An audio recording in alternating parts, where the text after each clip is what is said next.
Ini Bang, kalau lihat ekonomi secara makronya lah ya di Indonesia ini, akankah kenaikan BBM ini jika diteruskan saja, tidak diturunkan begitu ya, akan terus bergulir kemudian menjadi momentum yang lebih buruk lagi seperti zaman Pak Harto dulu, ataukah ini rakyat akhirnya bisa bertahan akhirnya dan lupa dan menerima nasib begitu?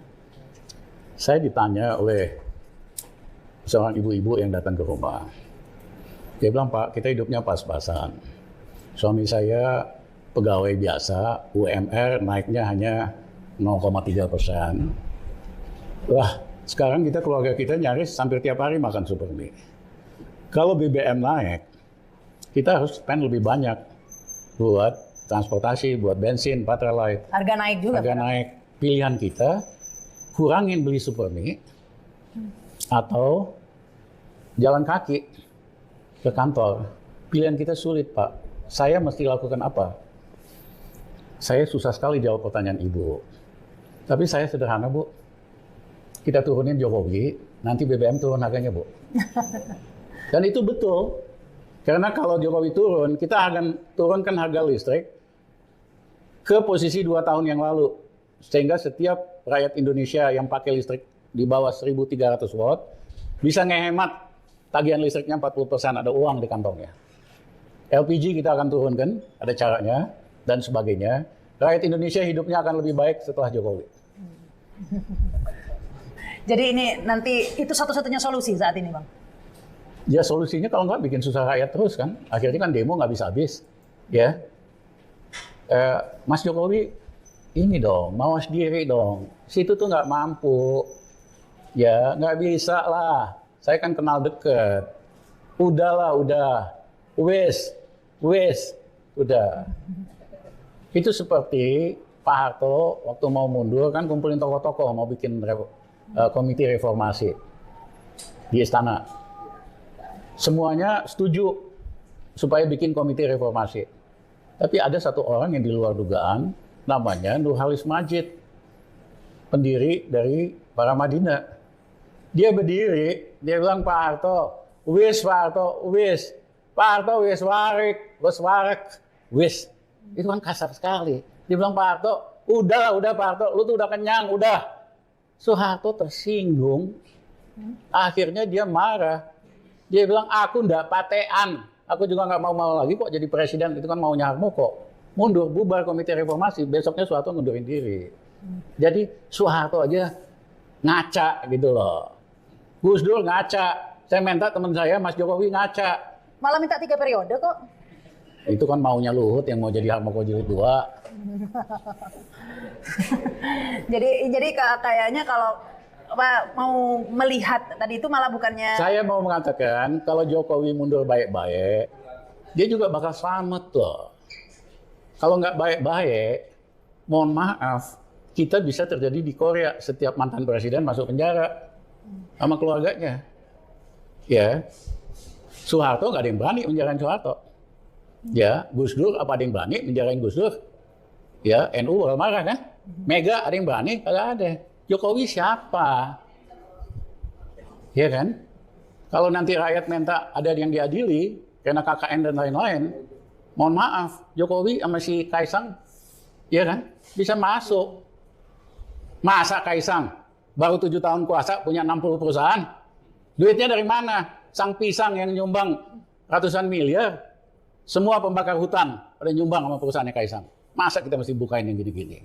Jadi wes, tahu diri. Supaya rakyat kita hidupnya lebih baik. Habis itu ekonomi akan lebih baik kok. Bayangin aja kalau listrik diturunin. Rakyat punya uang 40% di kantongnya. LPG kita turunin.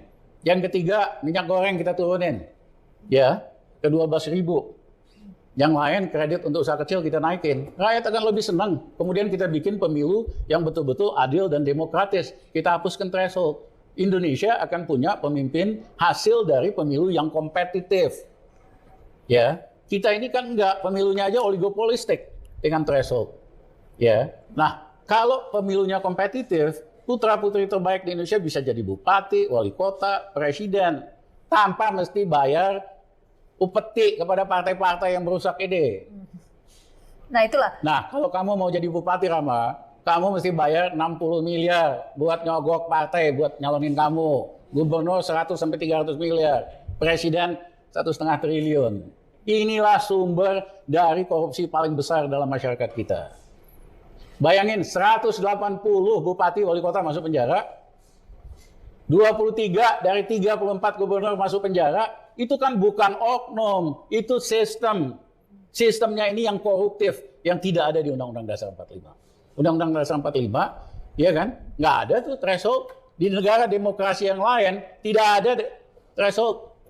Ini kan akal-akalan oligarki aja buat nguasain Indonesia dan merusak Indonesia. Ini kita jebolin. Ya, caranya gimana? Kayaknya cara susah. paling gampang kalau Jokowi turun ya jebol itu, gitu aja. Tapi partai politiknya kan masih mendukung seperti itu, Bang. Ini kan menguntungkan. Rahma, saya ingin mengatakan, kalau Indonesia, bangsa ini dalam krisis dan multi krisis, partai politik tidak ada peranannya.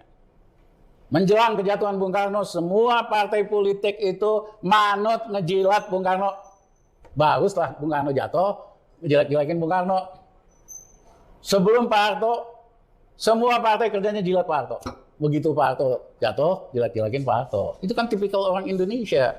Jadi kalau dalam kondisi krisis, perubahan yang besar, partai politik tidak ada peranannya, jangan sok jago.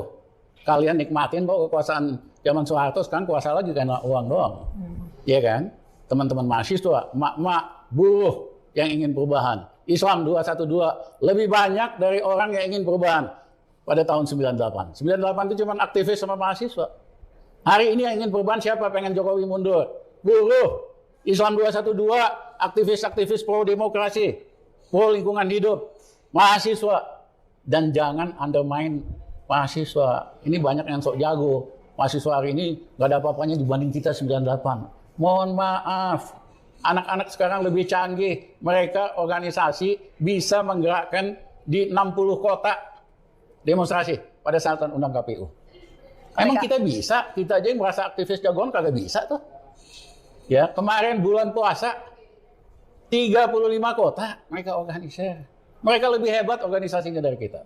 Mereka juga nggak pakai WA kayak kita gini. Kalau pakai WA kan dibacain Intel semua. Mereka pakai game. Nggak bisa dibacain Intel. Ya. Dan ini bisa terus di beberapa kota. Ya, kota-kota yang penting kan Makassar lah. Medan, ya Palembang, Bandung. Baru nanti Jakarta gitu. Baru Jakarta penutupnya, closingnya. Jadi ini sudah Jadi jangan kebiasaan ngejelek-jelekin mahasiswa. Wah, payah nih mahasiswa, kita lebih hebat zaman kita. Mohon maaf, gue akan ngikutin terus yang aku hebat itu. Siapa aja gitu lah. Jadi ini kunci perubahan justru ada di mahasiswa dan ada di mahasiswa, ada di mak-mak. Ini juga gejala baru. Kenapa mak-mak? Ya, ada polisi yang bilang sama saya, Bang, kita kalau mak-mak nggak berani kita pukul. Kenapa? Begitu kita pukul, teman-teman kita ngeledek kita. Lu beraninya sama perempuan. Kita pulang ke rumah, istri kita marahin, Bang. Lu beraninya sama perempuan, gebukin perempuan. Terus kita datang ke ibu kita, dimarahin pula. Lu gua sekolahin tinggi-tinggi cuma buat gebukin perempuan. Jadi kita nggak bisa lah, mama terserah dan ngapain gitu.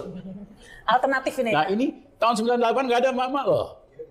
Tapi ada yang nyumbang makanan, saya ingat tuh di gedung DPR mama ini, Oh, dapur ya, ini, dapur, dapur, ya. dapur umum. Dapur umum. tetap ada sumbangsinya mama ya. Ya tapi kira-kira seperti itu. Mudah-mudahan ini kan kalau kita ingat ya waktu Borobudur tiket ya ini bukan perbandingan yang ini ya, tiket Borobudur naik terus rame di medsos nggak jadi kan gitu kan Bang biasanya. Ya. Mudah-mudahan ini kayak gitu juga nggak jadi gitu Bang.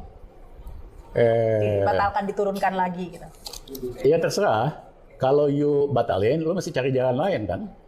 Jalan lainnya lu tingkatin efisiensi PLN, bisa nggak dengan model si Ahok itu, yang bacotnya doang gede gitu lah. Iya kan? Bisa nggak lu negosiasi sama asing supaya bunga hutang berkurang? Jangan-jangan memang nggak bisa juga gitu loh. Tapi kalau harga minyak kemudian trennya kan menurun ini. Ya. Ini sebenarnya bisa diturunkan ya nanti kalau misalnya ini kita menaikkan harga BBM ketika tren harga minyak menurun. Ya.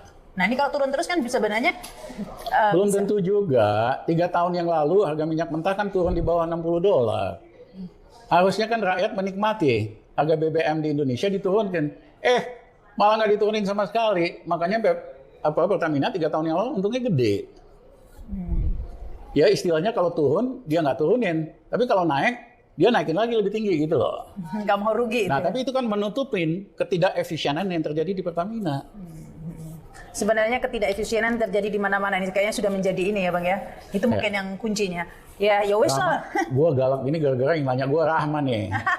Kita kepancing. Wes lah Bang. Padahal gue tadi udah berketetapan untuk cool gitu lah. Biar aja Rama yang manas-manasin.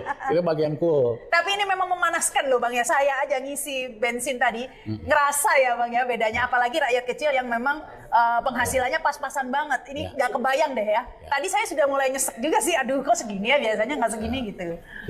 Ya ini kan pasti besar dampaknya. Lumayan juga begitu ya. Dan memang ini harus panas gitu Bang ya.